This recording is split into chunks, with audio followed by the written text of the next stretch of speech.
We are here to talk about the function of the skeleton. One of the functions of the skeleton is protection of vital organs, such as the brain being protected by the cranium, the rib cage protecting things like lungs and heart. Another function of the skeleton is movement. The joints in the skeleton allow the body to move. And another function of the skeleton is support. The structure of the skeleton is a solid frame that gives your body a shape. Another function is production of the red blood cells, which is in the bone marrow, which is the yellow marrow that's in the hollow part of your bone, which if you have major blood loss, it can turn into red marrow, which produces red blood cells.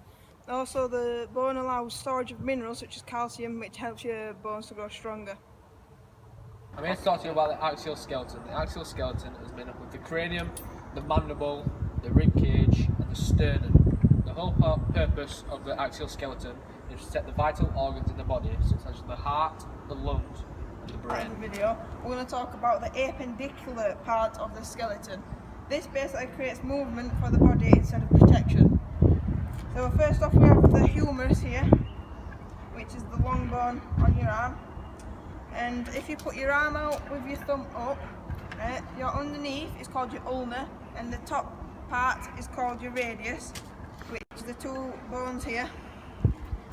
Here, the small bones are called the carpals, and the longer bones here are called the metacarpals, and your end of your fingers are called phalanges. In the lower part of the body, we have the ilium, which is these long flat bones here. Then we've got the pubis, and then underneath we've got the ischium. And then the longest bone in the body, the femur. Then we've got the tibia and fibula. We've got the tarsals right at the bottom.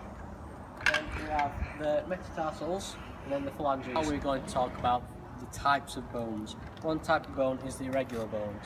Irregular bones are complex shapes with various functions, including protection and support for internal organs. This includes the mandible, which is this bit here, your spine, and your pubis and ischium. Also, there are sesamoid bones. Sesamoid bones are small nodules of bones embedded in certain tendons. They modify pressure and diminish friction. The case for this is the patella, which other people know as a kneecap. Long bones are good effective levers that usually offer movement. They also have a greater length than they do width, as seen here by the humerus and the femur. There are also flat bones that are generally thin, offering protection and a larger surface area for muscle attachment, e.g. the sternum, rib cage, cranium and the ilium. Also, there are short bones in the body. Short bones have a good strength and weight bearing potential, but less movement. They are cube shaped, nearly equal in length and width. One part of the body is the metacarpals. They are small nodules of bones, all joined together. And also, we have the metatarsals on the feet, which are also small nodules and cube shaped. Today we're talking about the three classifications of joints. Firstly, we have fixed joints, which are bones fused together with fibrous tissues, such as the cranium, which are multiple flat bones fused together, such as the zigzag parts on your cranium. The next one are slightly movable joints, which are joined together by cartilage and only allow a slight amount of movement. For example, the spine has cartilage in between each bone to allow it to bend. The next type of joint is freely movable joints. These joints are connected by ligaments, and in between is synovial fluid, which allows for a larger range of movement. Now we're going to talk about the sixth type of synovial joints. Firstly, we have the hinge joint, which are bones connected with ligaments that allow movement one way like a door. The two movement types are flexion and extension, and the hinge joints are found in the elbow and the knee. Also, we have condyloid joints, which are modified ball and socket joints, which is shaped like a rugby ball, so it limits movement. This is found in the ankle, wrist, phalanges.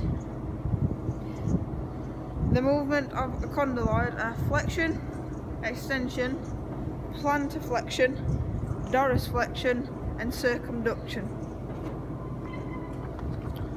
The next type is gliding joints, which are small pieces of bones that have a flat surface and glides over another flat surface of a bone to allow a small amount of movement. They are found in your wrists and your ankles.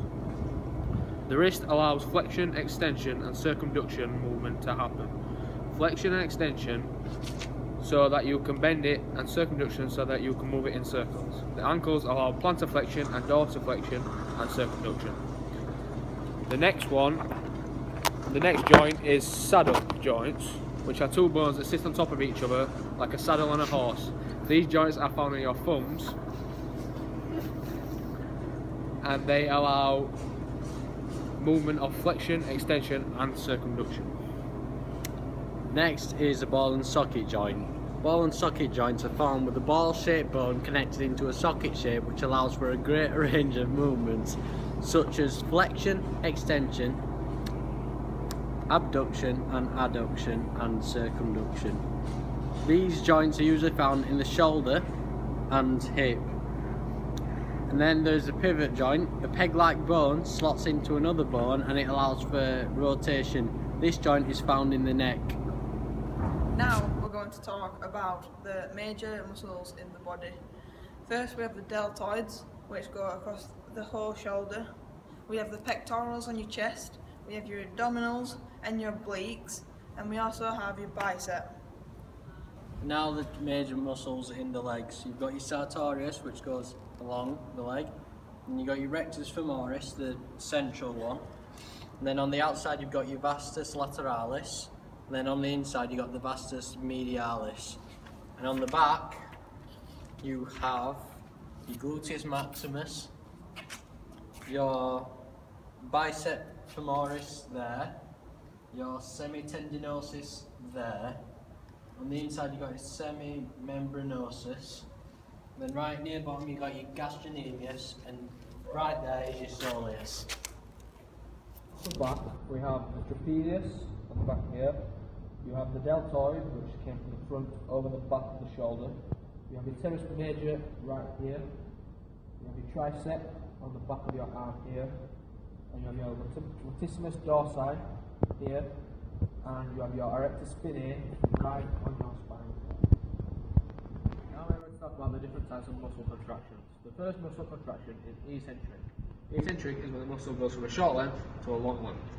So as you can see, when the muscle is short, it sticks up more. So when you lengthen it, it gets long. Contraction is concentric, with the muscle shortens. So from that to that, your bicep shortens. Next type of contraction is isometric. This is when muscles contract but they don't move. So for an example, when doing a push-up and holding yourself in this position, your muscles in your arms are contracting but they're not moving, so they can hold you stable. Now we're going to talk about the different muscle fibre types. The first muscle fibre type is slow twitch. Slow twitch is dark in colour due to a protein called myoglobin. Myoglobin attaches to oxygen in the blood supply, which makes energy. It has a rich blood supply. The energy pathway is aerobic, which means it works with oxygen. The speed of contraction is slow. The force exerted is low because it lasts a very long time. The sports that you can use it in is long distance running and etc.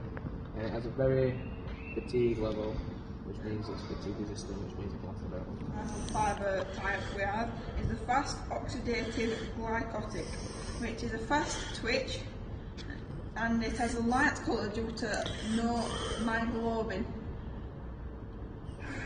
It travels anaerobically, so the oxygen doesn't need the blood doesn't need oxygen. The speed of contractions are very fast, and the force exerted is very high. So it lets you run around the track for sprints.